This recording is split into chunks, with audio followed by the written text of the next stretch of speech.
Bueno, buenas tardes. En primer lugar, obviamente, quiero agradecer tanto a la OMT por la gentil invitación y al Gobierno de Perú, al Ministerio de Turismo y, en particular, a su ministra por el fantástico trato que estamos recibiendo todos los ponentes y todos los coordinadores que hemos venido a Lima. Siempre es un placer venir a Lima. Esta creo que es mi tercera o cuarta ocasión. Y siempre es una oportunidad fantástica para conocer nuevos restaurantes, conocer nuevas experiencias. Desafortunadamente no pude estar por motivos de viaje el primer día de la sesión, en la que algunos de mis compañeros sí que disfrutaron de conocer algunos de los recursos más interesantes de Lima, pero bueno, aquí estamos, intentaremos aprovechar el tiempo hasta el fin de semana que regresamos a casa. Bien,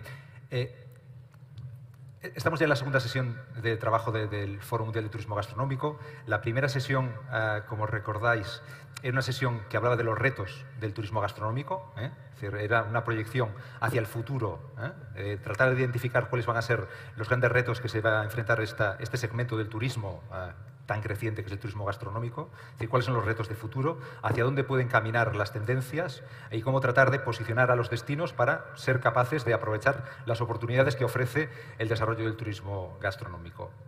En esta sesión lo que hacemos es damos como un pasito hacia atrás, y lo que tratamos es de identificar pues, efectivamente cuáles son las mejores prácticas a nivel mundial y sobre todo tratar de identificar o tratar de entender cuáles son algunas claves de éxito de destinos, de empresas que están trabajando en turismo gastronómico a nivel mundial que puedan significar un buen ejemplo para muchos otros destinos o muchas empresas. Paradójica. Es un fenómeno que está profundamente globalizado, con lo cual los destinos turísticos están muy expuestos a la competencia internacional, con lo cual cada vez tienen que ser más competitivos porque cada vez hay más destinos posicionados y su nivel de exposición a todos los niveles es muy importante. Y sin embargo, los turistas cada vez buscan más experiencias locales, están buscando ejemplos de autenticidad, están buscando patrimonio local, cultura local, están buscando autenticidad en nuestros destinos. Con lo cual, claro, muchos destinos turísticos o muchas empresas a nivel mundial tratan de convivir y buscar un equilibrio entre estos dos movimientos que son aparentemente contradictorios. Por un lado, una extrema globalización, con una gran competencia a nivel internacional, y por otro, un turista cada vez más cultivado, más exigente, que lo que busca es autenticidad y la identidad local.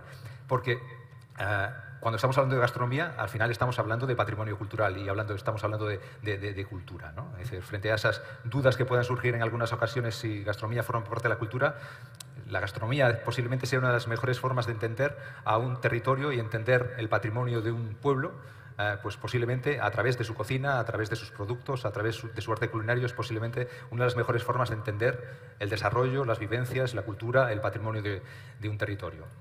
Bien, con mis compañeros de mesa, de panel, hemos estado haciendo una reflexión tratando de identificar cuáles son aquellas claves de éxito que podríamos identificar como claves, que son importantes para el desarrollo turístico y del desarrollo del turismo gastronómico. Hemos tratado de identificar cuáles aquellas que son más importantes para después establecer una conversación entre nosotros, para tratar de buscar efectivamente cuáles son las pautas por las que un destino o una empresa puede posicionarse en este sector y cómo hacerlo de la manera más eficiente. Así, simplemente las voy a enumerar, simplemente un pequeño resumen, simplemente para posicionar lo que después va a ser la mesa de trabajo. Y básicamente tenemos un consenso bastante amplio sobre algunas cuestiones. Creemos que las claves de éxito de un destino de turismo gastronómico pasa en primer lugar por una forma condicionada la evolución de este negocio, del negocio turístico, y sin embargo nos encontramos con un movimiento disruptivo desde hace más de 10 años que es precisamente el empoderamiento de los clientes, el empoderamiento de los turistas y, de alguna forma, en estos momentos la toma de decisiones en cuanto a la evolución del sector turístico está más en manos de los clientes, en manos de los turistas, que en manos de los propios destinos. Con lo cual, de alguna manera, los destinos turísticos que quieren posicionarse también en el sector del turismo gastronómico tienen que ser conscientes en la potencialidad y en las oportunidades y en las características que tiene este mercado. Es decir, cuál es el perfil de los consumidores, cuáles son las pautas de consumo, qué es lo que buscan en los destinos. Efectivamente, la identidad local es uno de los elementos que más caracteriza precisamente el perfil, las características de este nuevo consumidor turístico. Apoyándose en este conocimiento del mercado, obviamente, una de las piezas que consideramos muy importante es destinos que tengan una estrategia. Ahora estábamos precisamente charlando un rato en la zona, colocándonos los micros con Gastón, y precisamente él insistía en esta cuestión también. La importancia que tienen que los destinos tengan una estrategia y tengan una hoja de ruta que conduzca y que además sirva para que todos los agentes que trabajan en el ámbito del sector del turismo gastronómico estén posicionados y sepan exactamente cuál es el papel que tienen que jugar. De hecho, precisamente, esto nos lleva a la tercera cuestión, que es la cooperación público-privada. Tratar de incorporar a todos los agentes, tanto del sector público como del sector privado. Pero lo que sí que somos conscientes, en general, los miembros de esta mesa, que al lado de la estrategia, que es muy importante, de hecho, comentábamos con Gastón que hay destinos que, sin una gran trayectoria, sin una historia, como son los países del norte de Europa, como es Finlandia, Noruega, Dinamarca, Suecia, se han convertido en un gran destino de turismo gastronómico con pocos recursos, pero con mucha estrategia y con mucha ambición y con mucho liderazgo. Y esta es la siguiente fase. Es decir, tenemos un conocimiento del mercado, tenemos una estrategia y hace falta un liderazgo. Necesitamos que el destino tenga ambición, que quiera llegar a algún punto y además que tenga un liderazgo claro. Y después, a partir de ahí, articular ese modelo de cooperación en que se incorporan todas las administraciones públicas. Hoy tendremos buenos ejemplos posiblemente de cómo las administraciones públicas pueden cooperar, cómo pueden cooperar también administraciones públicas y sector privado, y después cómo pueden cooperar también destinos turísticos, en un modelo que hemos llamado de competición, destinos turísticos que pueden competir en un momento determinado en el mercado, pero que tienen mecanismos también para poder trabajar juntos y colaborar. Después hay cuestiones que consideramos que son muy importantes, que estén una buena política de branding, es decir, el aprovechar la oportunidad que representa este segmento para hacer un posicionamiento del destino. Y yo creo que uno de los grandes ejemplos, y además afortunadamente tenemos a Misha con nosotros, es Perú. Es decir, cómo en estos pocos años Perú se ha convertido en un líder mundial en el ámbito gastronómico. Nos ha hecho ver precisamente con políticas de marketing y políticas de branding lo que ya sabía todo el mundo en Perú, pues ha hecho que todo el mundo... Es decir, que todo el mercado a nivel mundial sepa exactamente la potencialidad que tiene Perú. Y después hay cuestiones que nos parecen claves, ¿no?, sobre las que debatiremos ahora, que es la innovación, es decir, el incorporar políticas de innovación y de mejora continua de todos los procesos, en el desarrollo de los productos turísticos, en fórmulas de promoción innovadoras. Es decir, creemos que la innovación, y además cuando hablamos de innovación y hablamos de gastronomía, quizás habría que darle un elemento más cálido, ¿no? La innovación con calidez es creatividad. Bueno, pues el elemento de creatividad creemos que es un factor fundamental a la hora de identificar estas claves que hayan puesto a disposición de esta mesa a un grupo de profesionales tan interesantes. Tenemos con nosotros a Rebeca, que viene de Ontario, de la Asociación de Turismo Culinario de Ontario, y posiblemente Rebeca es una de las personas más influyentes en el ámbito del turismo gastronómico, con lo cual es un placer y un orgullo tenerla con nosotros esta tarde en Lima. Muchas gracias por tu presencia, Rebeca. Tenemos a continuación antes lo comentaba a Misha, no hace falta presentar a Misha. Misha es el dueño y chef del restaurante Maido, para mí uno de los restaurantes que más me ha emocionado en mi vida. Él lo sabe y además esto es por el motivo por el que le obligo a cada vez que hay un foro mundial de turismo gastronómico, le obligo a estar en mi mesa, porque es nuestro segundo foro mundial de turismo gastronómico y el año pasado en San Sebastián Misha estaba en mi mesa de debate y este año pues ya he procurado yo que estuviera otra vez conmigo. Con lo cual, Misha, muchas gracias por tu presencia, siempre es un placer. Sabes que buscaré un hueco en algún momento para acercarme por tu restaurante porque es una visita obligada siempre que vengo a Lima. Tenemos a nosotros a Ben, que viene de una organización sin ánimo de lucro, que es de Travel Foundation, que además ha tenido un reconocimiento precisamente por un proyecto muy interesante en Turquía por parte de la Organización Mundial de Turismo. Muchas gracias por acompañarnos y yo creo que precisamente el trabajo que realizan desde su organización precisamente nos da otra visión del desarrollo del turismo gastronómico, del desarrollo del turismo en general, ¿no? Cómo desde una organización sin ánimo de lucro se puede contribuir al desarrollo de los pueblos, de las comunidades locales y además hacerlo de una manera tan interesante y eficiente como después nos comentará durante el debate.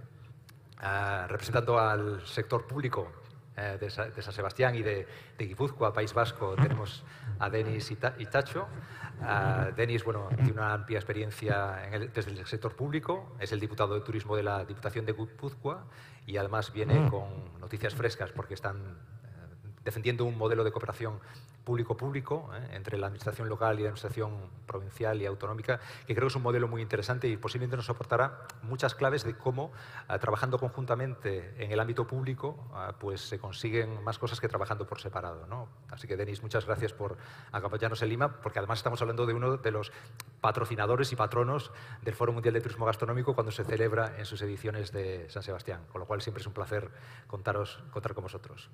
Y desde la Universidad de Hong Kong tenemos a nuestra amiga Wan Tani, que es una experta precisamente en investigación en el sector turístico, con una amplia trayectoria en investigación general. Tiene estudios muy interesantes precisamente sobre cambios políticos y turismo. Y es muy interesante porque precisamente cuando estamos hablando del impulso de este segmento, este elemento de cooperación y esta intervención del sector público en el desarrollo del turismo gastronómico juega un papel muy importante, con lo cual el conocimiento que tiene Wan Tani va a ser extraordinario para nosotros y seguro que va a ser muy útil, sobre todo pensando en estos escenarios a los que se enfrentan los destinos turísticos cada vez que se encuentran ante una crisis. Bueno, pues Wan Tani tiene seguramente muchas ideas en las que posiblemente un destino puede aprovechar precisamente situaciones complicadas desde el punto de vista social, económico, político, para tratar de reposicionarse y convertirse en un destino de primer nivel mundial en el ámbito gastronómico o en cualquier ámbito. Bien, repito mis gracias, mi agradecimiento por vuestra presencia y vamos a empezar nuestras conversaciones. Esperamos que sean útiles para todos y intentaremos al final de la sesión pues, llegar a algún conjunto de conclusiones que nos sirvan precisamente para facilitar las tareas de construcción de la memoria de este segundo Foro Mundial de Turismo Gastronómico.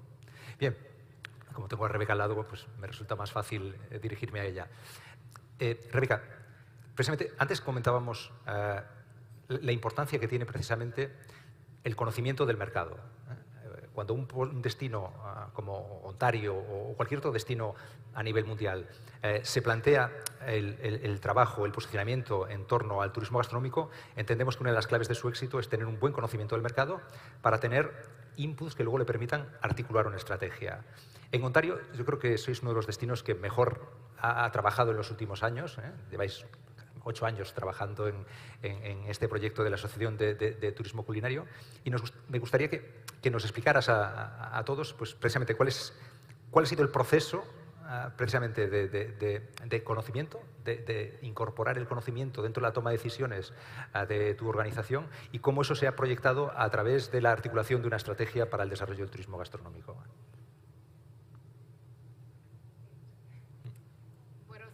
Buenos Aires. I apologize. I will be answering in English. I just, first of all, would like to say congratulations to the chef and all of the cooks and the servers who gave us a very beautiful lunch today. That was wonderful, so thank you very much. A wonderful taste of place. Yeah. So I've had the distinct pleasure of running the Ontario Culinary Tourism Alliance, first as a board member and then as staff now.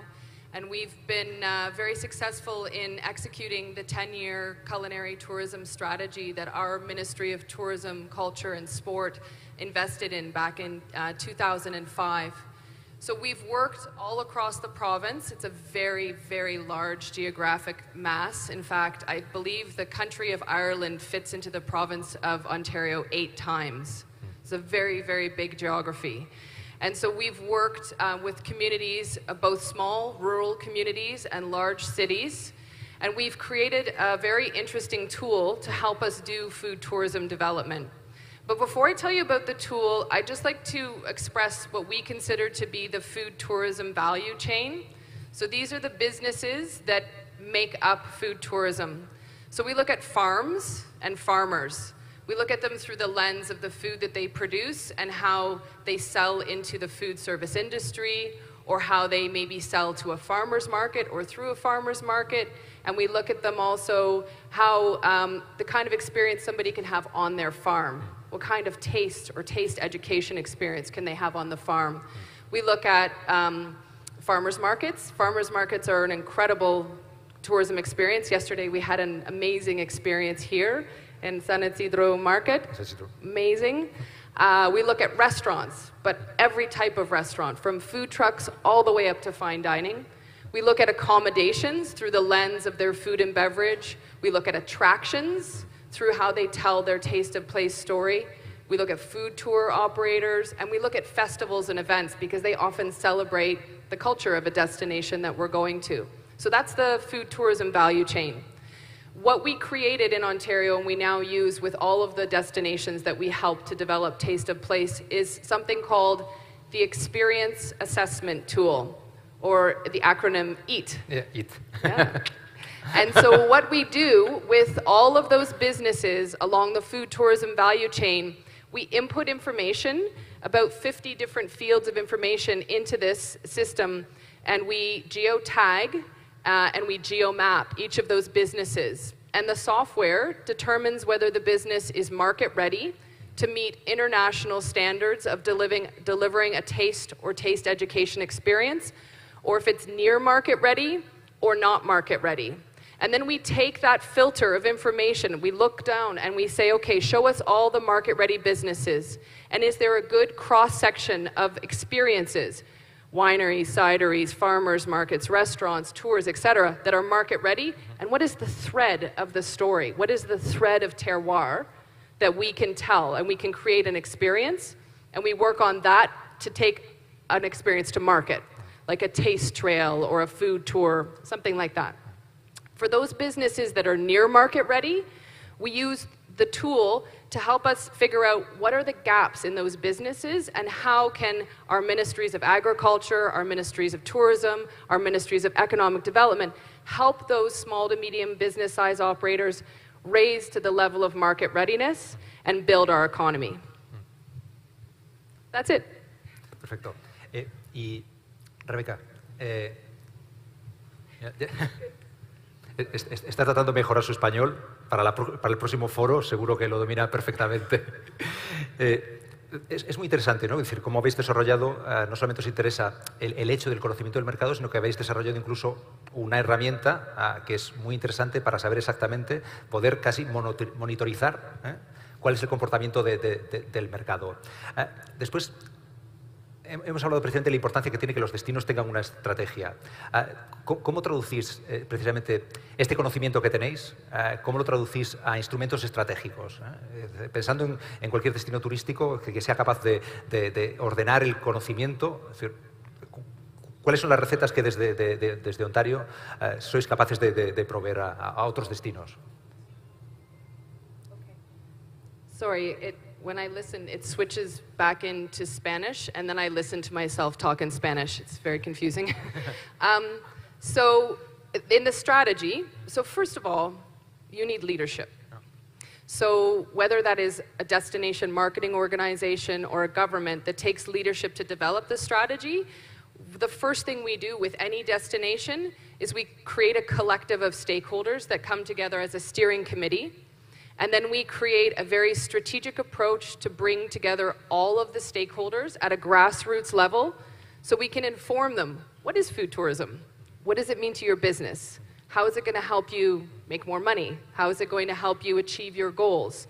And then throughout a time frame, typically 6 months to a year for strategies to be developed, we work very, very closely to not only populate the experience assessment tool and identify those gaps, but then we work really closely with the industry to be really creative together, to really determine what is the place of pride in your food culture and how can we do something to really call out what's awesome about your place and what's going to be really amazing for people who come to your destination. Maybe they don't come for food. Maybe they come to golf. Maybe they come to, look at beautiful vistas or hike Inca ruins, right? But ultimately, the goal of a strategy is to make sure that every visitor that comes to your destination leaves with a succinct desire to return for that taste, right? So it takes not only the tourist who could be a food tourist and get them to your destination, but ultimately makes every tourist that comes to your destination the best ambassador of your food culture, so that every time they say, what did you love most about Peru? You can say, the pisco sours, the beautiful ceviche, amazing farmers markets. Oh yeah, and the ruins were beautiful too. Right? Sí. Ya que hablamos ya que Rebeca ha introducido a Perú y una cuestión que me parece clave, ¿no? Que la había comentado en la introducción. necesitamos conocimiento, necesitamos estrategia, pero necesitamos liderazgo. Yo creo que si hacemos una reflexión sobre los grandes destinos turísticos de gastronomía que hay en el mundo, precisamente uno de los elementos que cohesionan su comportamiento y su evolución ha sido que surgió en algún momento un liderazgo. Estos liderazgos han tenido muchas formas y muchos orígenes, ¿no? Han podido nacer del sector público, han podido nacer del sector privado.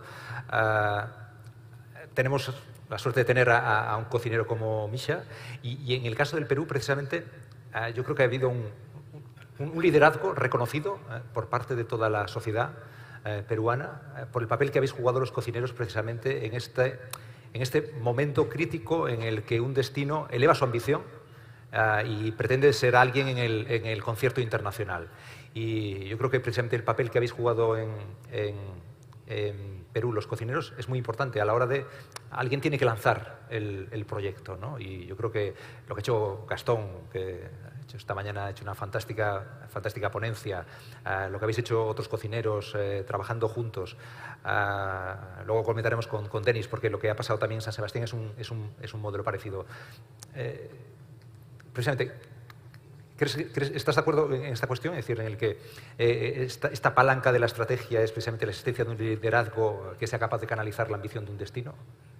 Sí, bueno, en principio, buenas tardes a todos y es un placer nuevamente estar en la segunda edición del Foro de Turismo Gastronómico.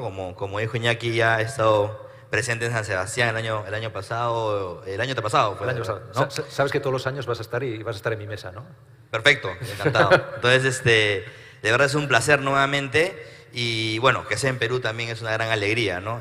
Lo que dices es muy cierto, bueno, y si hablamos de liderazgo, claro, creo que Gastón definitivamente fue la persona que de alguna manera tuvo el liderazgo y la visión de lo que tenía que pasar en la cocina peruana, pero también sucedió mucho antes de esto. El tema es que creo que, por ejemplo, hace 20 años, más o menos 15, 20 años, ya cocineros como Cucho La Rosa, ¿no? El mismo Bernardo Rocarrey, que hoy en día es presidente de APEGA también, tuvieron esta visión y la llamaron cocina novoandina. ¿Sí?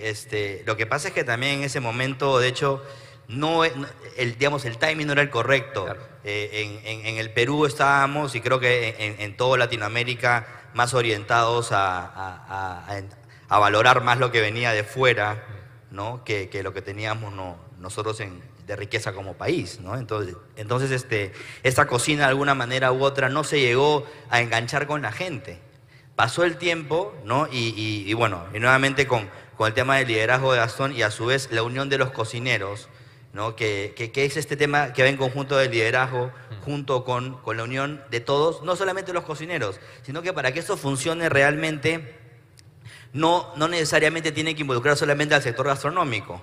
Es decir, si uno se da cuenta en el Perú hoy en día, la razón por la cual la gastronomía o el Perú se ha convertido en un destino gastronómico por excelencia es porque creo que en general todos los peruanos nos sentimos identificados y orgullosos de lo que está sucediendo con nuestra cocina, ¿no? En la mayoría de las regiones del Perú, porque todavía hay mucho trabajo por hacer, definitivamente se ha logrado una gran mejoría con respecto al trabajo y digamos, a la calidad de vida de los productores, ¿no? Se está trabajando también justamente directamente con los mismos pescadores y de esta manera se logra de que no solamente el tema gastronómico se maneje por el lado de los restaurantes o digamos el último eslabón de la cadena, sino que realmente toda la cadena productiva se vea beneficiada y eso creo que es lo que está sucediendo, a pesar de que todavía hay muchas cosas que hacer en temas de sostenibilidad, ¿no? Y en temas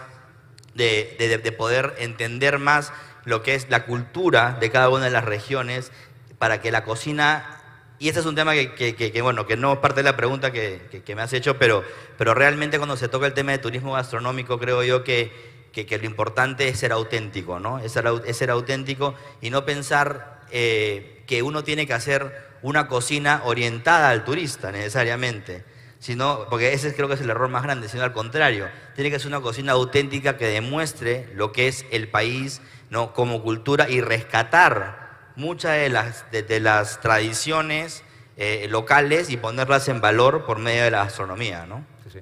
De hecho, yo creo que, no sé si en algún momento queréis intervenir también planteando, precisamente tú os has dicho, yo creo que has identificado muy bien precisamente lo que es el liderazgo.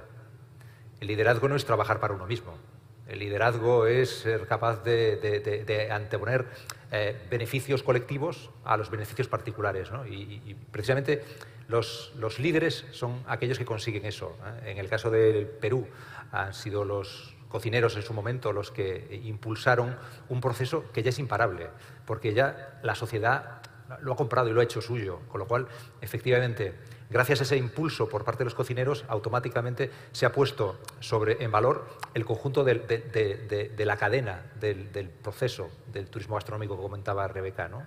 Es decir, habéis entrado liderando a un proceso que en realidad beneficia a un conjunto de actores y de stakeholders que van mucho más allá de los cocineros, ¿no? Y yo creo que este es, precisamente, Rebeca, cuando lo comentábamos esta mañana, decía, es muy importante tocar este tema porque hay un momento en el que alguien tiene que pensar en el colectivo, tener generosidad y sabiendo que se beneficia, pues que también beneficia a otros y posiblemente beneficie más a otros que a uno mismo, ¿no?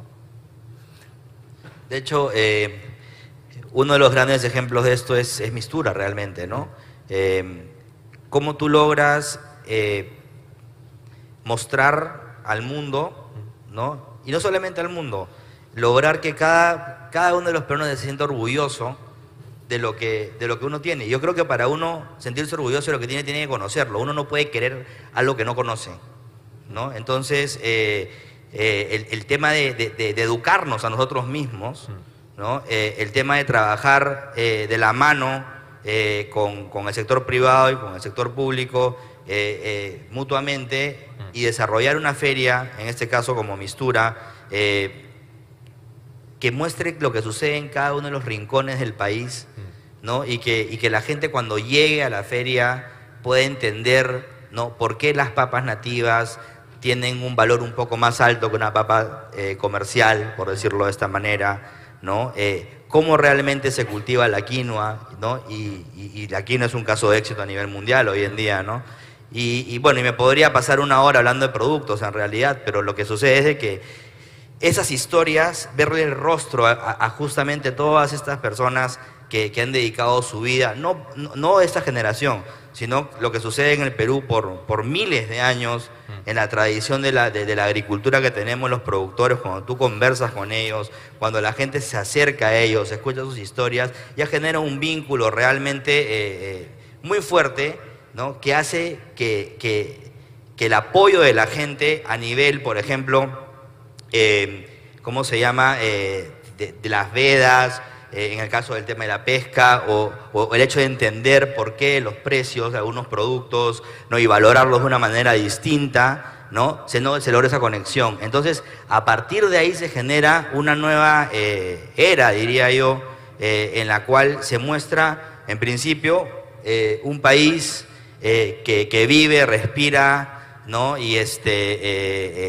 se mueve, no solamente por su gastronomía, pero gran parte de la población en este país se ve directa o indirectamente beneficiada por la gastronomía, ¿no? Y a su vez también toda la gente que empezó a venir de fuera, es decir, ¿no? Tú podías venir, si no tenías el tiempo de conocer el Perú entero, en pocos días tenías la posibilidad de poder tener un lugar en el cual encontrabas muestras, ¿no? Del Perú en un solo lugar, ¿no? Y a su vez también poder tener este contacto directo con las personas. Yo creo que eso ha logrado que al final se genere pues un interés, ¿no? a nivel mundial por lo que sucede en el Perú, por poder mostrar, ¿no? lo que es la cocina peruana y todo lo que eso significa, ¿no? Y este liderazgo nuevamente, creo yo, que ya no solamente tiene que ver de ninguna manera con los cocineros, ¿no?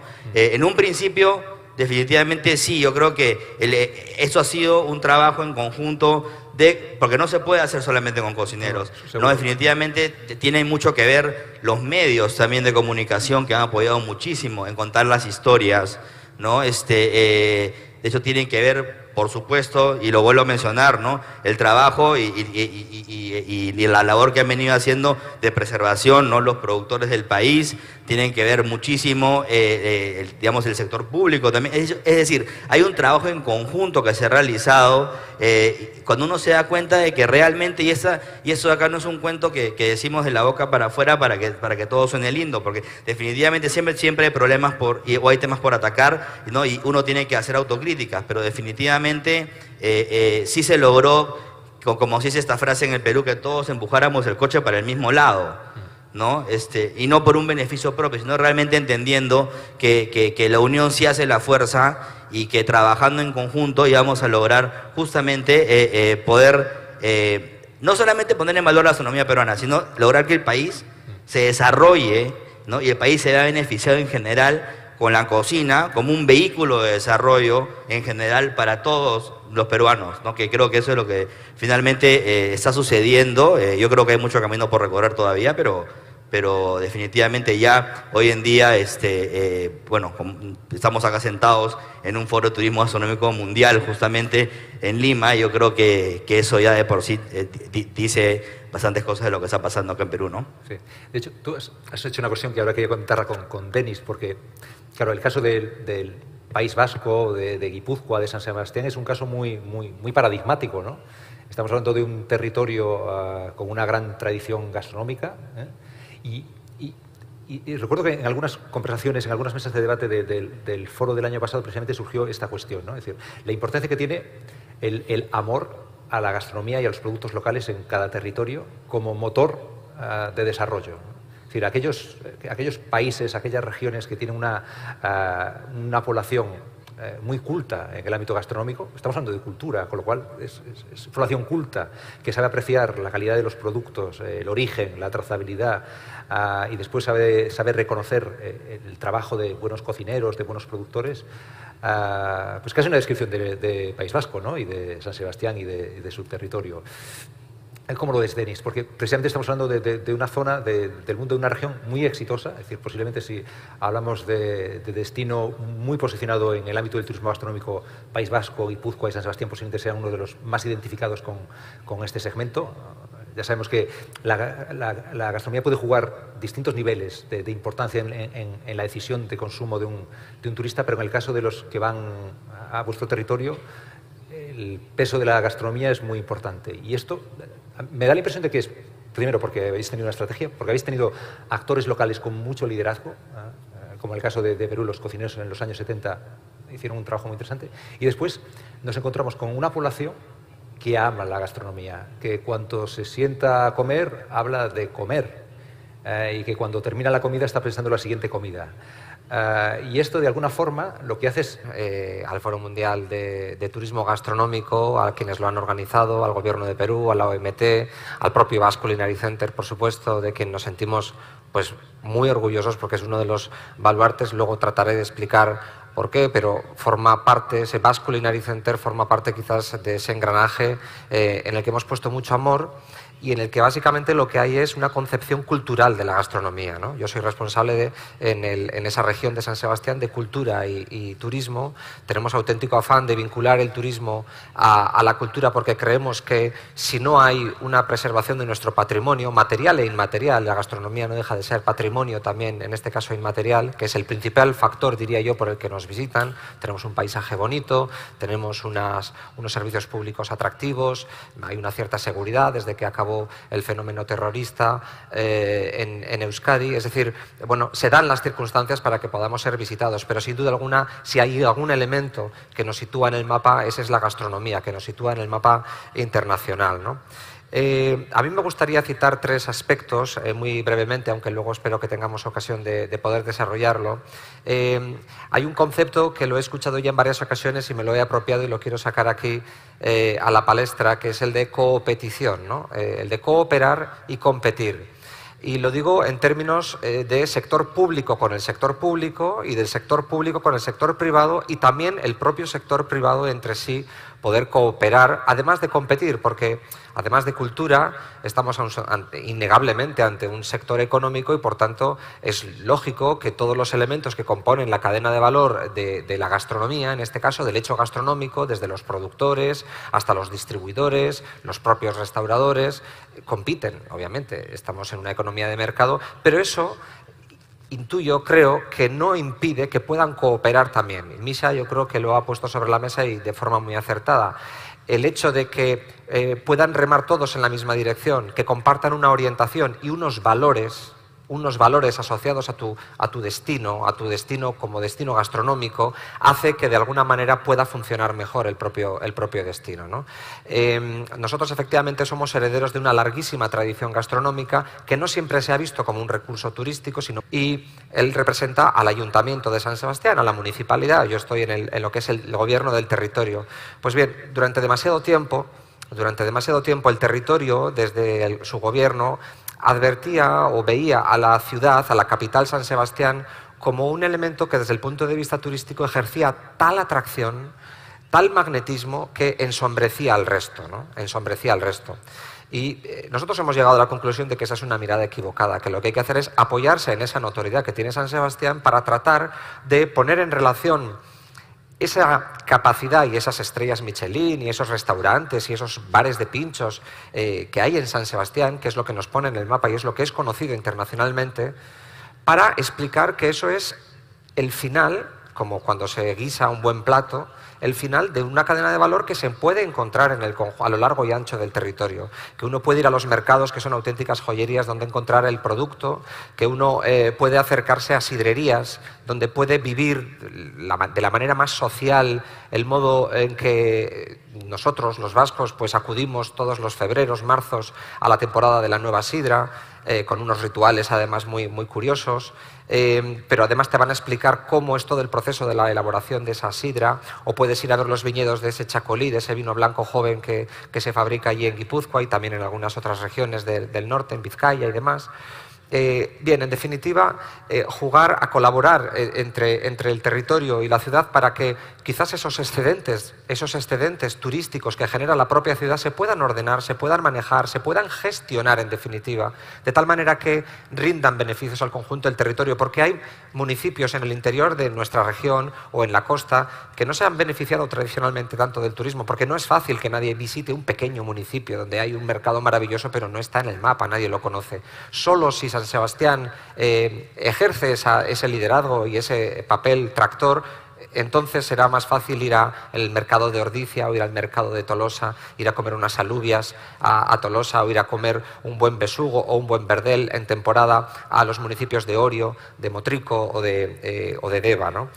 El segundo elemento que me gustaría destacar es el que tiene que ver con las estrategias y la visión a largo plazo, ¿no? Esto es fundamental y se ha explicado antes. Yo creo que al final no se trata solo de tener buenos restaurantes y de que en el mejor de los casos ofrezcan un buen producto. Se trata de que podamos formar a nuevos talentos de cara al futuro, y ese es el papel que desempeña el Basque Culinary Center de forma principal, y esa es la razón por la que las instituciones, las instituciones tuvieron, bueno, y quizás esté mal decirlo, pero el acierto de impulsar las instituciones, el Gobierno de España, el Gobierno vasco, el Gobierno de la región de Guipúzcoa y el propio Ayuntamiento, el impulsar un proyecto que asegurara un relevo generacional, que asegurara una transmisión de ese talento, digamos, centenario que tiene el territorio, ¿no? Pero además, celebración de ferias gastronómicas, celebración de foros como el que estamos celebrando hoy aquí y que el año que viene ojalá pues pueda volver a recalar en San Sebastián, ¿no? Secciones dentro del Festival Internacional de Cine de San Sebastián vinculadas a la cocina. Culinary Cinema es un proyecto que hemos digamos, imitado o importado de una sección de la Berlinale, del Festival Internacional de Cine de Berlín, y que de alguna manera lo estamos aprovechando para todo eso que tiene que ver la visión cultural de la gastronomía, ¿no? Recientemente uno de nuestros más afamados restauradores, uno de nuestros más afamados chefs, pues ha estrenado un documental que se llama Campo a través y versa sobre Mugaritz, ¿no? Ese maravilloso restaurante que está en Rentería, comandado por Andoni Luis Aduriz, ¿no? Bueno, todos esos productos también vinculados a la cultura y a la proyección de nuestra gastronomía ayudan a que se genere un amor y una pasión por ese hecho gastronómico, ¿no? Y por último, y con esto termino, insistiría un poco en esa idea de que si hay algo, supongo que lo compartiremos todos, si hay algo que nos hace fuerte a los destinos turísticos, es poner, digamos, el acento, subrayar aquello que nos diferencia. Aquello que nos hace únicos, aquello que puede permitir que quien nos visita vaya a vivir una experiencia única. Pues bien, eso vale para la gastronomía y, por tanto, aunque todos los procesos de fusión gastronómica son interesantes porque nos invitan digamos, a imaginar, a inventar, a recrearnos, a arriesgar, y eso lo defendemos muchísimo y es interesante, pero es importante también poner el valor en el producto, en ese producto único, en esos productores, poner nombre, apellidos, caras, ver las arrugas de esos pescadores, o sea, eso también forma parte del hecho gastronómico porque le dan alma y le dan personalidad, ¿no? Yo creo que a este respecto, al que tiene que ver en la personalidad y la identidad que nos hace únicos, se ciernen amenazas porque la globalización es un fenómeno absolutamente extendido y a todos nos afecta, ¿no? El riesgo de masificación, de morir de éxito, el riesgo de que, bueno, de alguna manera, voy a poner un ejemplo, una polémica que se puso de relieve el verano pasado, que es, nosotros tenemos un turismo bastante estacional, en verano funciona, aunque no somos un destino de sol y playa, sí sucede que bueno, en verano funcionamos especialmente bien, ¿no? También por la gastronomía. Pues una de las polémicas, digamos, que dio la vuelta a España el año pasado fue la carestía en algún momento, alguna factura que salió en las redes sociales de lo que se había cobrado por una cerveza a unos turistas, ¿no?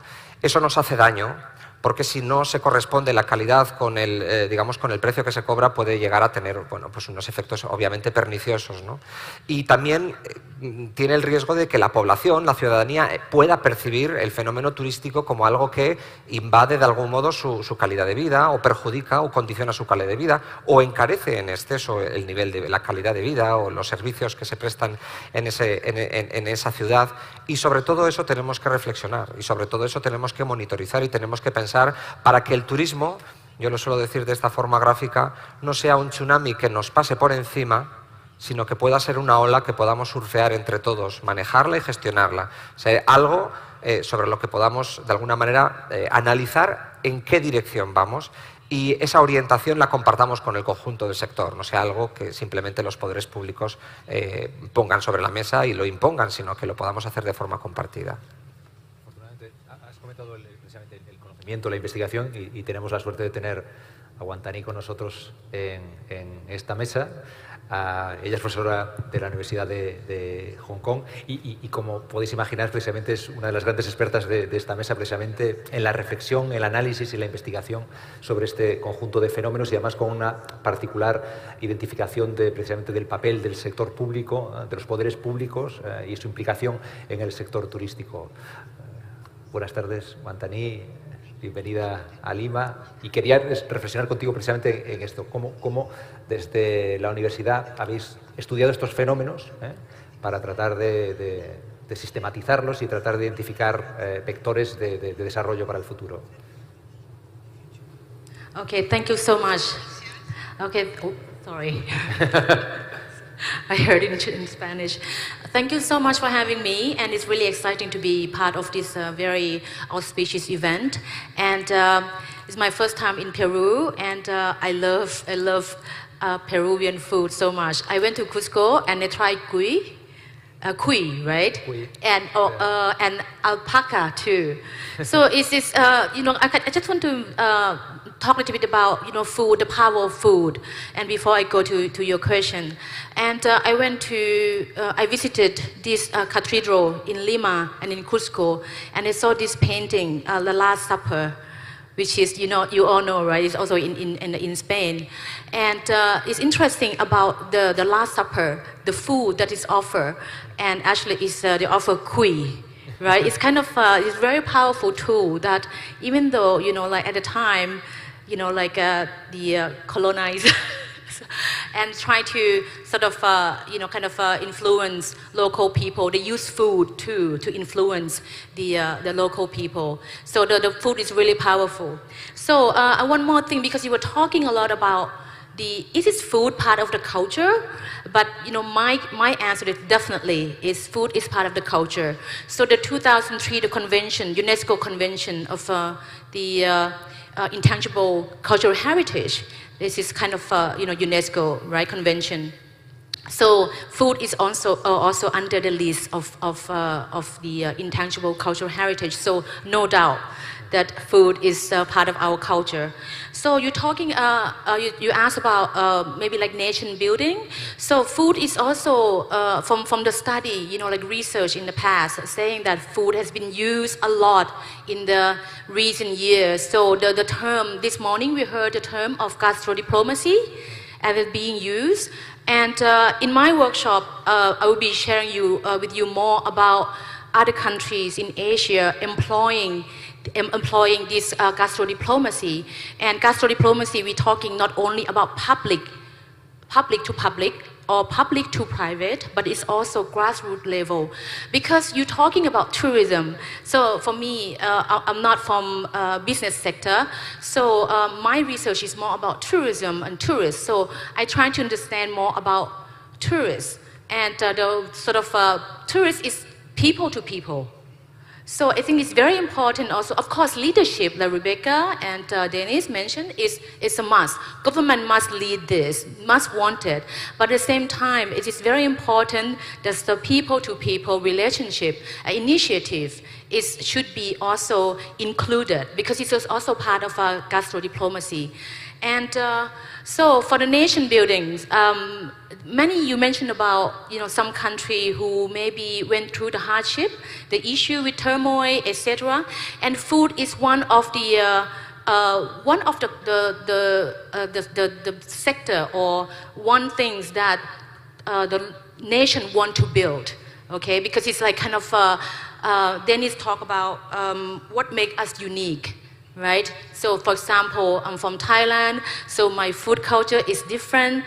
And so for example, some countries, Korea, Japan, and Korea, at one point, according to the research, the government was worried that people would mistaken Korean food with Japanese food. So therefore, they spent a lot of effort. In 2009, they created this program called Korea Kitchen to the World, and also to try to expand more restaurants around the world. So in 2017, they wanted to have over 40,000 restaurants around the world.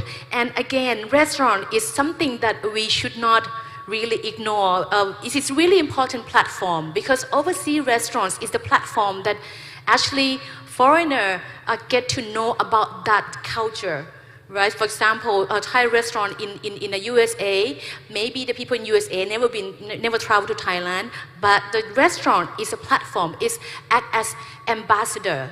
And this is very important too, that we should not only looking at public promotion, within the destination, but we should look at more holistic. So for example, for tourism system, you start from, you plan your trip. And people these days planning where to eat, especially Asian people, we love eating. And and then also if you have national carriers, I always find that sometimes, traveling from Hong Kong to Peru, it took me about 30 hours. And food is so bad. And of course, if you, for example, Peru want to promote gastronomy and tourism, the national carrier should be the first thing, right? Kind of for people get in and then taste, okay, here is Peruvian food. It's kind of showcasing. And also when they arrive, restaurants, people, I think it's also very important that, talking about people to people. And I found that Peruvian, they're so proud of their cuisine. They always like, oh, you have to try this, you have to try that. So I could see that actually, maybe that's one reason that why Peru is very successful, because the local also believe in their products, in their cuisine. So I think it is not only, of course, public policy is important, but we also need to look at the grassroots level and involve them. And because that actually tourists experience, the research found that tourists want to experience local experience, etc. We talk about the booming of private kitchen. In Hong Kong, we have a lot of private kitchen. If you Google in TripAdvisor, the best restaurant in Bangkok actually is one of the best restaurants, is the private kitchen, so that you have to reserve. So you go there and people love it because you get to interact with a real person. So not like, for example, only government promotion. So this is what I want to share with you. Sí, quería plantearle a Rebeca, porque es una conversación que hemos tenido precisamente en la importancia de eso que tienen los restaurantes como agentes también de interpretación del territorio y no me estás... Again in English. Sorry. I think it's good. Just speak, because I was explaining that we have a conversation about this, and I know that you have an opinion. Well, I think, yes, and I think Wanati has a great best practice with a program called Thai Select, where government has very strategically created a criteria for a Thai restaurant to achieve this designation, and then they work with that restaurant in that foreign destination to act as an ambassador back to Thailand and working with media. So, I mean, that's a great example maybe you can expand on. So the 2003, when the Thai government developed the campaign Thai Kitchen of the World, they want to expand, they want to have more restaurants, maybe they're very ambitious, want to be number 2 after McDonald's, which is, I think is too ambitious. And so this is, the government came up with this campaign, and in the idea is that, expanding more restaurants around the world, this also help increasing the export, because demand of the ingredients, Thai ingredients overseas. So there's also one of the objectives is to use the restaurant as a tourist information center. This is also stated that in the government, the Thai government's website, that one of these objectives would be promoting tourism. So you see the direct links between gastronomy and tourism. And also, we talk about that, like before lunchtime, about how can you control, if you have more restaurants around the world, and then maybe it's even, it's not, if you don't have a good restaurant and it's make it worse to your country, because for example, if like Thai restaurant is run by for example, Chinese chef, and who doesn't know much about Thai cuisine, and that can be quite, has a bad image for Thai cuisine. So, and the government, instead of using the harsh approach, so they come up with this Thai Select, which is a certificate of, not about authenticity that much, because again, food change, right? We're talking about what is authentic Japanese food, right? California rolls, is it Japanese, right? So they're trying to kind of use very soft approach by using this Thai Select. By, okay, if you see this sign, that means, okay, this is already approved by authority, that is going to be good quality and use Thai products, etc., etc. So, and also for this campaign, the Thai government gives some. They spend over 40 million US dollars to create this program, and they spend a lot of energy and financial resources to help train the chef too. And also not only training the chef, but also train Thai people who want to open up restaurants overseas to become a manager. Because sometimes you can cook, but doesn't mean you can do business. Because you need to think about financial, especially you work in other countries, tax issues, etc. And these people, they know how to cook, but they don't know how to manage. So the government also put a lot of energy to train people to become a chef, and also at the same time manage a restaurant. Yeah. Sí,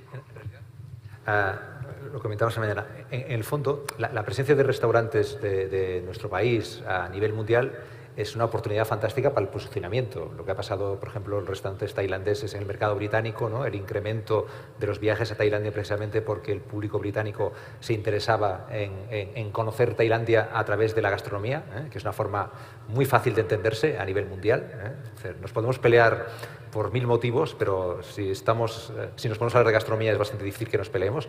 Cada uno se siente muy orgulloso de su cocina, pero no tiene un sentimiento negativo hacia la del otro y siente, la persona que ama una gastronomía siente curiosidad por las demás, es una cuestión de emoción. Pero sí que es cierto que los restaurantes del propio país fuera pueden convertirse en un extraordinario instrumento de promoción de nuestra cultura y de nuestra calidad, pero pueden también ser un problema para identificar realmente cuál es la gastronomía de nuestros territorios. Yo como español, cuando viajo a nivel internacional, no se me ocurre entrar en un restaurante español a no ser que algún local me obligue a ir, ¿no? Pero es cierto que por curiosidad profesional siempre tiene uno la tendencia de acercarse a ver exactamente qué consiste esa cocina española en Tokio o en Montreal o en Nueva York, ¿no? Y te encuentras sorpresas extraordinarias, ¿no? En la que la mayor parte de los restaurantes que se venden bajo la marca de España, de las tapas o de los pinchos, tienen un producto que puede ser de buena calidad, no lo niego, ¿no? Pero los tacos son mexicanos, no son españoles. Yo adoro los tacos, pero a mí me gusta ir a un restaurante mexicano a tomar tacos y me gusta ir a un restaurante español a comer pinchos, ¿no? Entonces, estamos ante un mecanismo, es decir, un instrumento que tiene dos filos, ¿no? Puede ser una gran oportunidad, pero también puede ser un problema. De hecho, una ventaja que tenéis en los peruanos, que en Madrid hay muy buenos restaurantes peruanos, con lo cual la experiencia que un español vive o en Barcelona o en grandes ciudades, es cierto que ahora hay muchos restaurantes peruanos a nivel mundial y en lo que se refiere al entorno que yo conozco, que es Madrid, los restaurantes peruanos son una grandísima imagen de la cocina peruana y de Perú como destino turístico, ¿no? Entonces, claro, la cuestión es cómo las administraciones públicas o posiblemente también el sector privado trata de desarrollar mecanismos por los cuales se puede identificar efectivamente cuáles son aquellos restaurantes que responden a lo que a la promesa que uno tiene. Cuando uno piensa en la cocina peruana, pues tiene que haber algunas pautas que le permitan reconocer que efectivamente ese restaurante cumple con unos requisitos básicos. Que el pisco sour se hace de una manera, que el ají de gallina se hace de una manera, que una buena parte de los productos, los necesarios, tienen algún vínculo con el país, ¿no? ¿Cómo lo ve, Rebeca? Porque sé que vosotros en Ontario y en Canadá en general también os preocupa mucho una política que en el fondo tiene que ver con la transparencia y con la protección del consumidor, ¿no? Porque yo creo que una de esas cuestiones en las que estábamos de acuerdo es que uno de los aspectos más importantes, las claves de éxito de un destino de turismo gastronómico es en la protección del consumidor, es decir, que sepa que efectivamente la trazabilidad de los productos son efectivamente auténticos del territorio, el arte culinario es del territorio y hay mecanismos por los cuales los consumidores rápidamente pueden identificar cuál es una oferta honesta y cuál es una oferta que no es honesta, ¿no?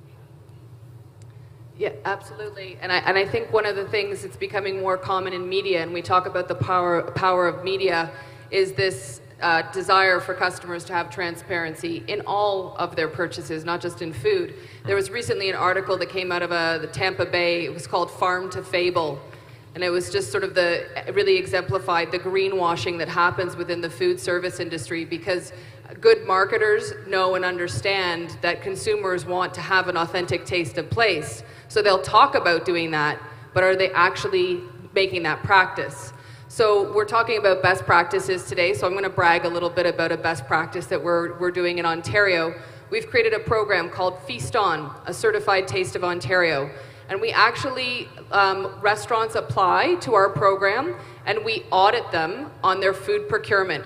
So we actually look at their annual purchases of not only food, but also our wine, our craft beer, our craft cider, our artisan distilled products.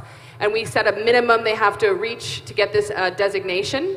And then we also have on the back end of that designation a whole program where we connect them with growers and producers and distributors who have capacity to increase the supply of their products into the food service sector.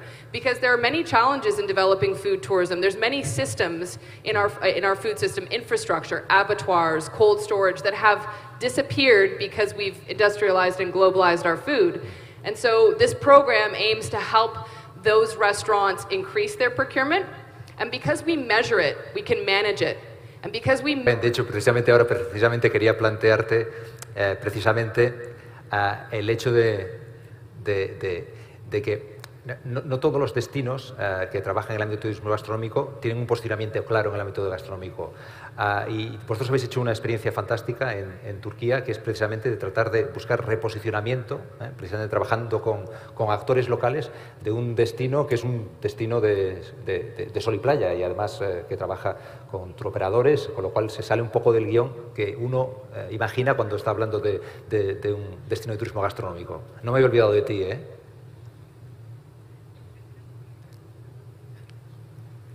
Okay, thank you.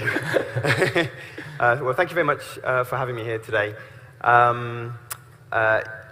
Coming from the Travel Foundation, we focus on sustainable tourism and encouraging the tourism business to act in a sustainable way. And I think probably one of the sort of easiest ways of describing that is to ensure that tourism is having a positive impact on the destination. So when you think about food tourism or gastronomic tourism, you need to think then, well, what is it about gastro-tourism that is good for the destination? I think we've all kind of assumed a lot of that in the discussions today. I think it's useful to be clear on the impacts that you hope gastronomical tourism will have on your destination, because then, as Rebecca says, you can then start to measure and check that what you're doing is right. From our perspective, we start really with the local supply, because we see that as being the chief economic benefit for the destination, and it can also help some particular local communities who may be more disadvantaged to link into a booming, big, Eric mentioned earlier on how big the tourism industry is, 1 billion tourists and growing. So trying to link into that industry and use it as a force for good. So in Turkey, which was mentioned, we had a project which, again, started with some important collaboration across competitors. Three very large European tour operators who are normally fiercely competitive agreed to come together and see if they could get over the barrier that was their size in order to allow small-scale farming communities to access the tourism market. In Fethiye, which is a region of Turkey not far from Dalaman Airport, as you say, it's a very traditional beach. They call it a fly and flop destination. So there's a lot of Brits there, Brits abroad, and they're there mainly for the sunshine and for the sea. Against that, we had up into the mountains. If anyone did venture away from the sea, there would be lots of very traditional communities who were practicing farming and would take their produce to the local market, which would be a very beautiful, real feast for any gastro enthusiast. Very similar to the San Isidro market that we visited yesterday. It might as well have been a million miles away from the hotels that were situated in Fethiye region, because that big tourism concept that was sitting right there on those beaches just had no way of linking with those local markets. Okay, there might be a few restaurants that would be able to tap into it, but for the big mass element of the market, many of which might be all-inclusive, again, which was raised in this morning's session, there was no obvious way for them to link with a farmer who may only have a farm maybe 3 or 4 times the size of this room. So we worked with those farmers, taking them as the starting point, and in this commercial kind of setting, we were able to create a brand called the Taste of Fethiye, which was a local accreditation. It did have to meet certain standards as well as being local. And we were able to promote that into a total of 22 of these large hotels in the Fethiye region.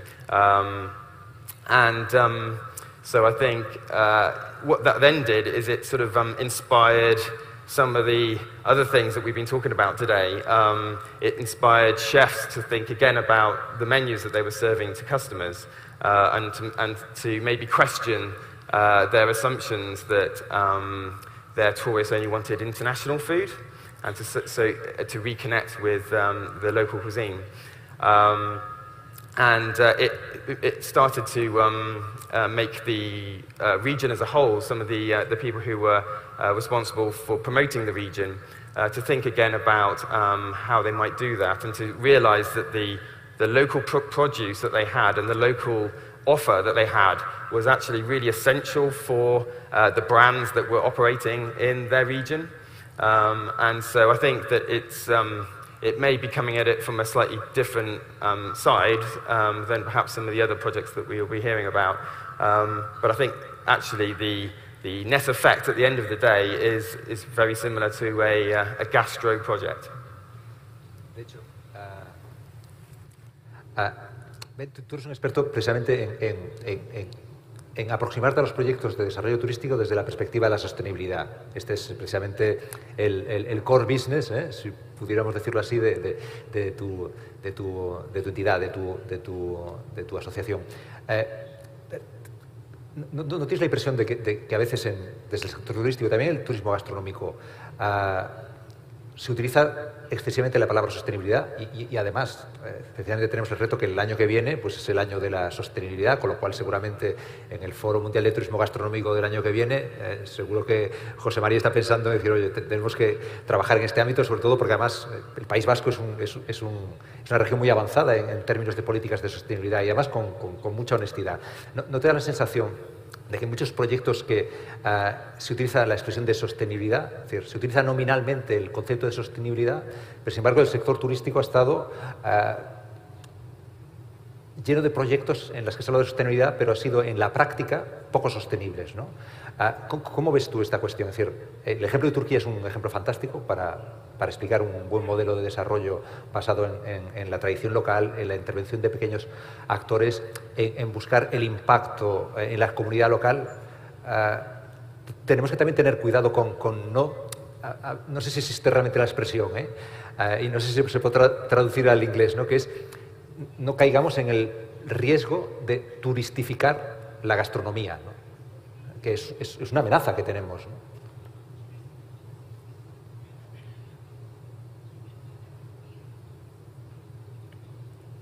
Touristify the...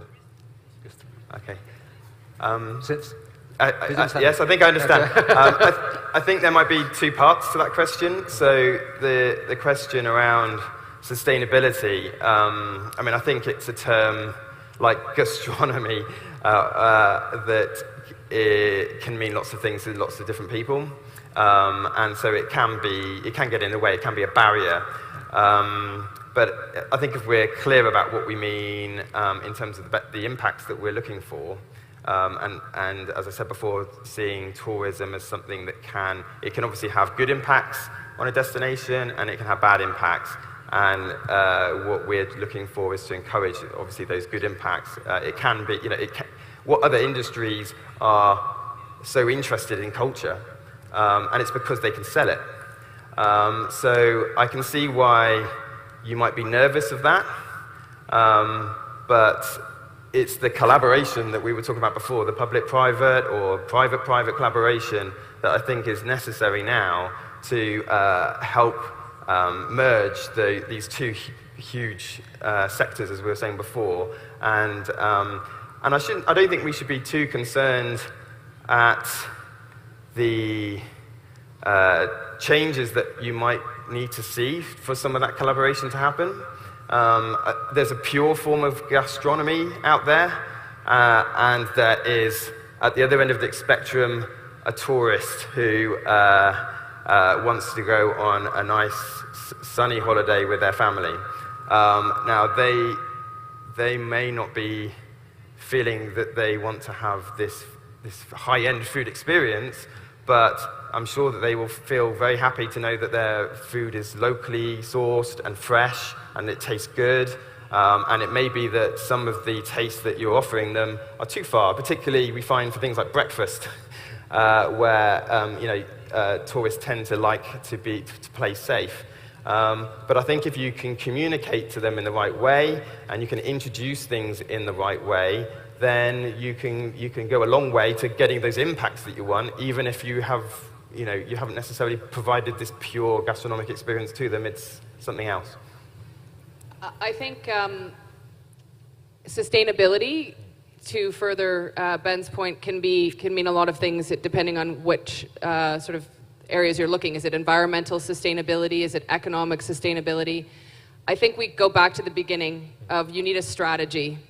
You don't start making a recipe about something you've never cooked before, or you don't start cooking something that you've never made before without a recipe, right? So in this case, developing food tourism is like developing a recipe, and you need to have agriculture, you need to think about health, you need to think about education, you need to think about economic development, you need to think about tourism, you need to think about transportation, you need to take a holistic approach and be mindful of where food connects to all of us. And in doing that, and in being mindful and having a strategy, you will address all sorts of sustainable issues. But if you think that this is a marketing effort, and you're going to go right to the end of just saying we are a delicious destination to come to because we have good restaurants, you will not be successful. Not in this day and age, not anymore. This is now a time when consumers want meaningfulness. They want mindfulness, and they want engagement. And so strategy is where you start, and it pulls it all in.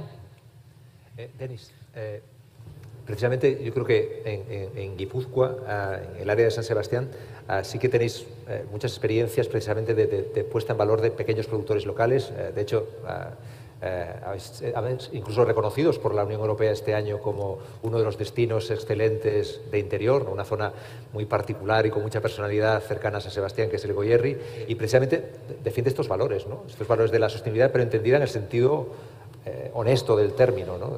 Llevado hasta las consecuencias de la protección de las pequeñas explotaciones, de los pequeños agricultores y explotadores de... Sí, yo creo que al que estamos llegando es uno de los meollos de la cuestión, es una de las claves de la cuestión, ¿no?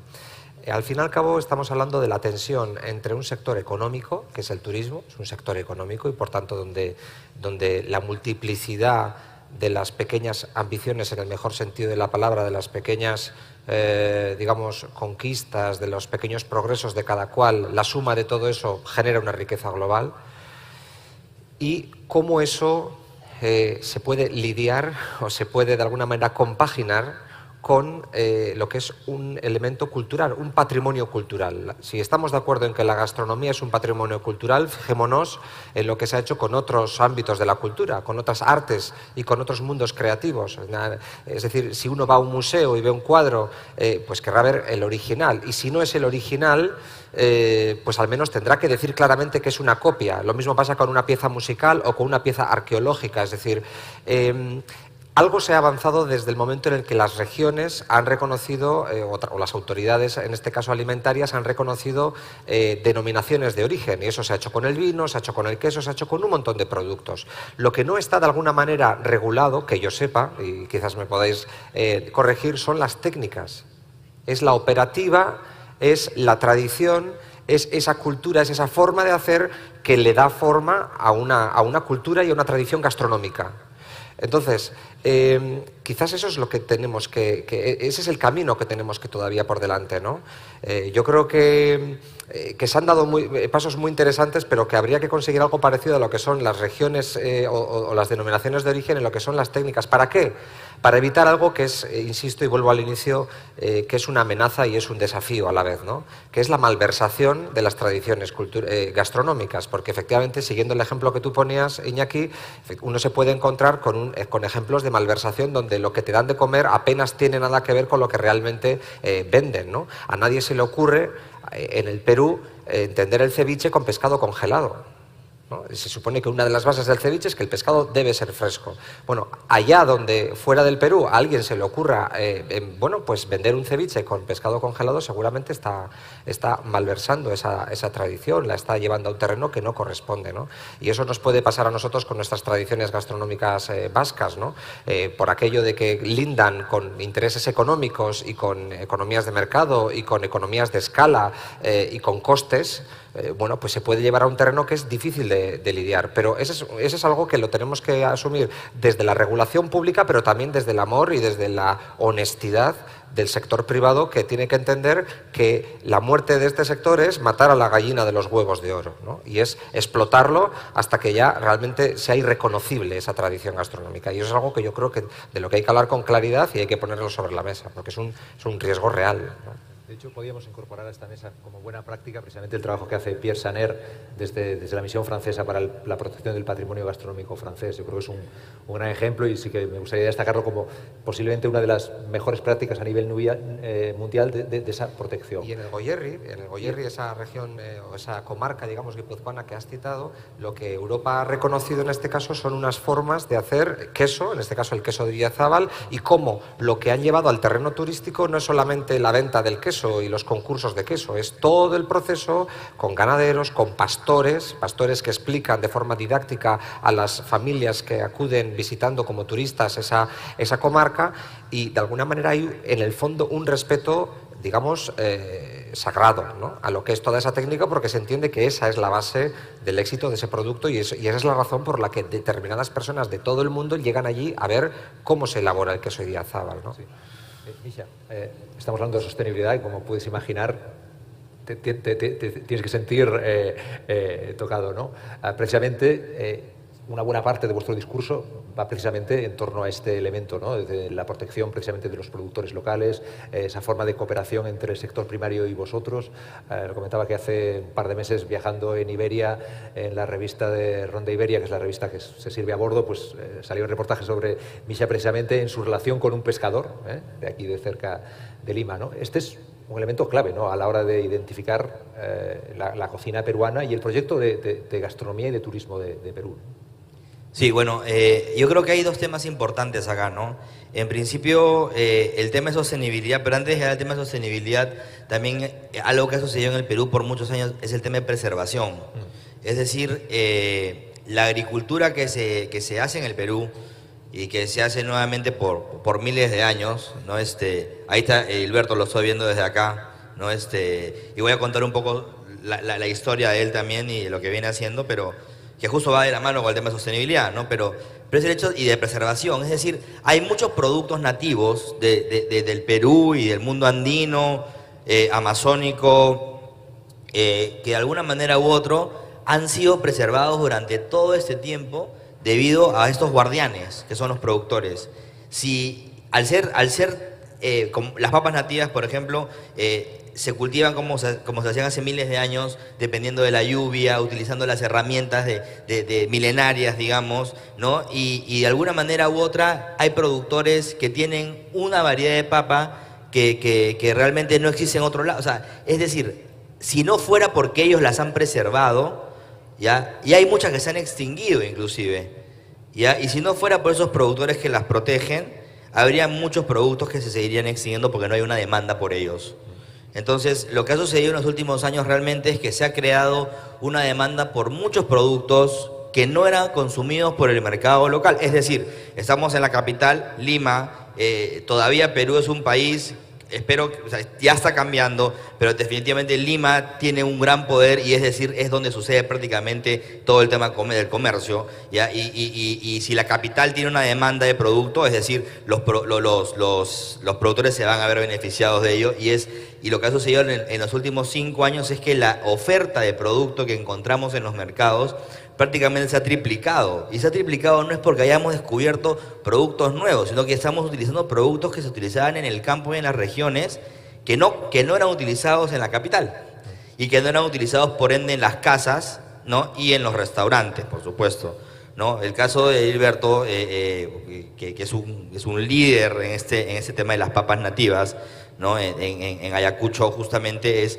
el hecho de trabajar en asociatividad, de lograr introducir la maravillosa papa nativa de la cual todo el mundo habla, que tenemos más de 3.000 variedades de papa, pero no conocíamos casi ninguna.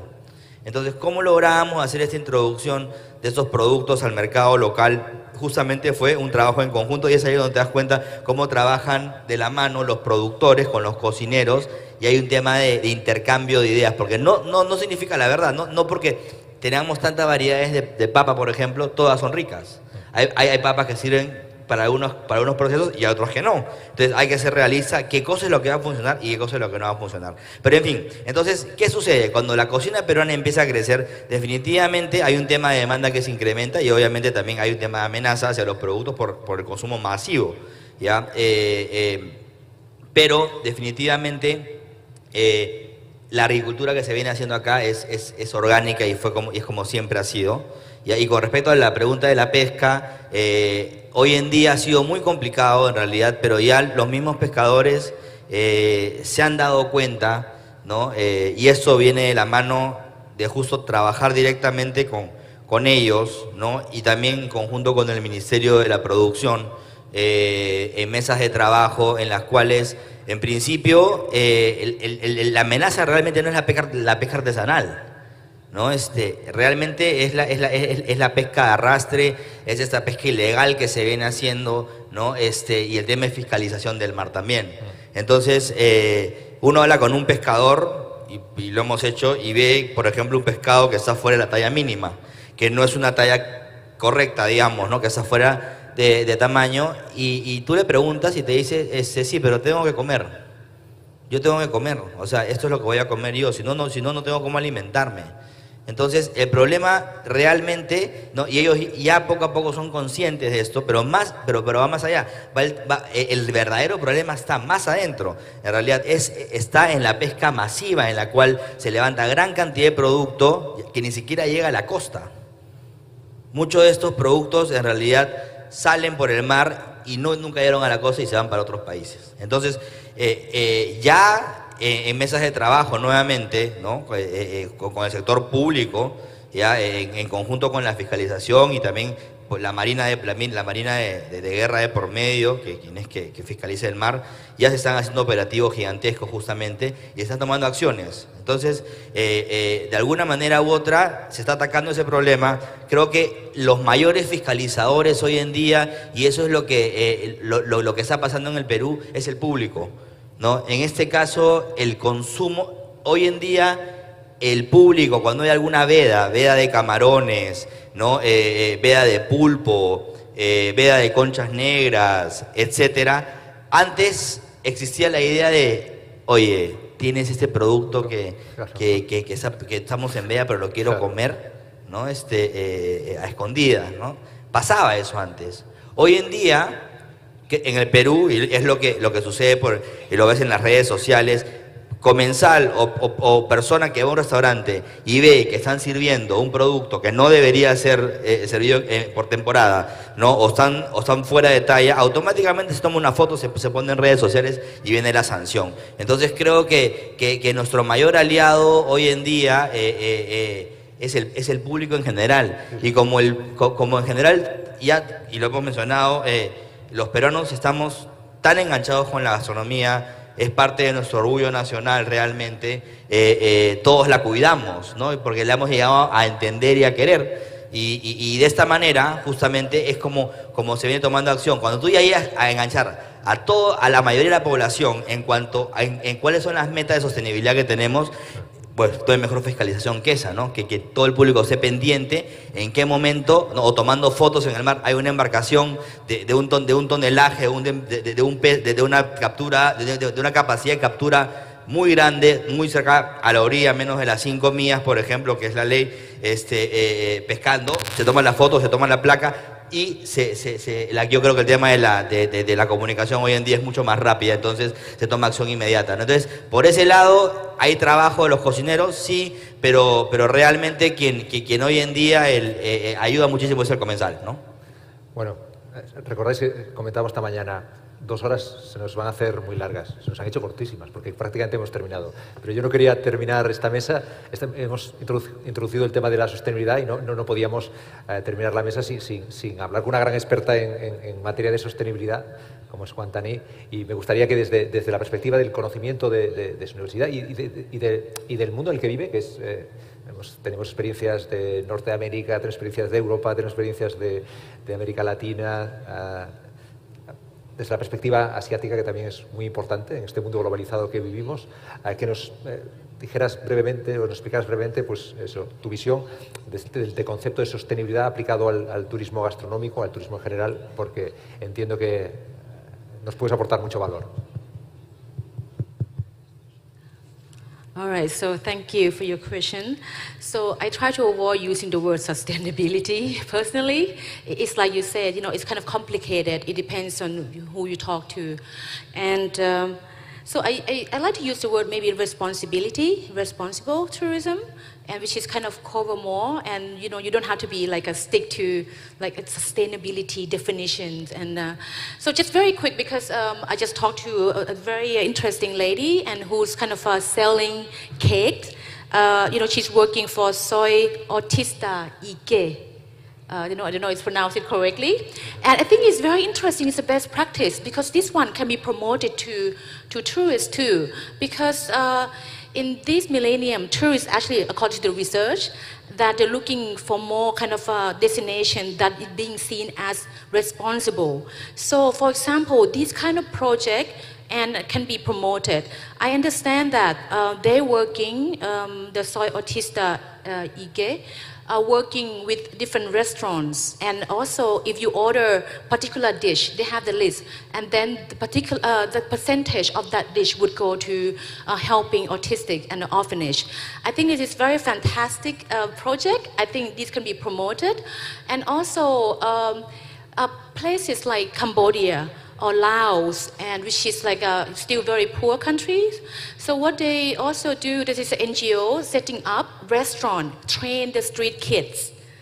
And then they open up a restaurant, and apparently it's very popular among tourists because they want to be seen that we part of it. We kind of going to destination, we also contribute to this kind of significant or kind of contribution to this some sort of significant initiative. So I think that we can also looking at that using gastronomy and tourism, and also link it to responsible tourism.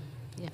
Pues estamos llegando prácticamente al final de la mesa. Quería reservar los últimos 2 minutos para agradeceros a todos esta magnífica tarde. Se nos ha pasado el tiempo volando y ha sido un poquito más de 2 horas. Simplemente concluir, posiblemente recogiendo el guante que lanza Juan Taní y que lanzan todos los ponentes, que haciendo una última reflexión, ¿no? Es decir, lo comentábamos al principio cuando hacíamos la exposición general de cómo veíamos nosotros la cuestión. Uno de los aspectos que posiblemente más ha cambiado el turismo, y además tiene sentido, porque el turismo no es más que una actividad más del ser humano. Nuestra sociedad ha cambiado en los últimos años, ha habido un empoderamiento de la ciudadanía en muchos ámbitos, y en el turismo también se manifiesta. Y este empoderamiento de la ciudadanía pues hace que pasen cosas como esta, que el concepto de sostenibilidad se evoluciona hacia el modelo de responsabilidad, en el que son los propios consumidores los que cuestionan y vigilan de alguna forma la buena praxis de los profesionales. Y esta es la oportunidad que tenemos como destinos turísticos o como empresas del sector turístico. Estamos ante un mundo nuevo, estamos en un consumidor. De hecho, nosotros somos a la vez proveedores y consumidores, ¿no? Porque todos en un momento determinado somos clientes de propuestas turísticas. genera una gran oportunidad. Yo creo que el mundo de la gastronomía, lo comentaba José María, creo que fue en la presentación precisamente de este foro cuando se celebró en Fitur, la gastronomía posiblemente sea uno de los motivos más importantes de viajes en el mundo, lo es y posiblemente lo será más en el futuro, y nos encontramos ante una modalidad del turismo que encaja perfectamente con esta nueva sensibilidad de los ciudadanos, este nuevo modelo de empoderamiento. Los ciudadanos, los clientes están llevando el turismo hacia un camino en el que la gastronomía, si sabe aprovechar esa oportunidad, será un atractivo extraordinario para muchos destinos turísticos, un motivo de ambición y un motivo de orgullo nacional soft, no colonizador, sino todo lo contrario, de orgullo. Y posiblemente le obligará a los destinos a trabajar en una línea mucho más sostenible, mucho más responsable, que a la larga será bueno para el propio destino y seguramente también para todos los actores que intervienen en el sector turístico y todas las comunidades que de alguna forma, como el proyecto de Turquía, se ven beneficiados por esta nueva actividad y por este valor que significa la gastronomía dentro del sector turístico. Muchas gracias, buenas tardes y muchas gracias por vuestra atención durante toda esta tarde.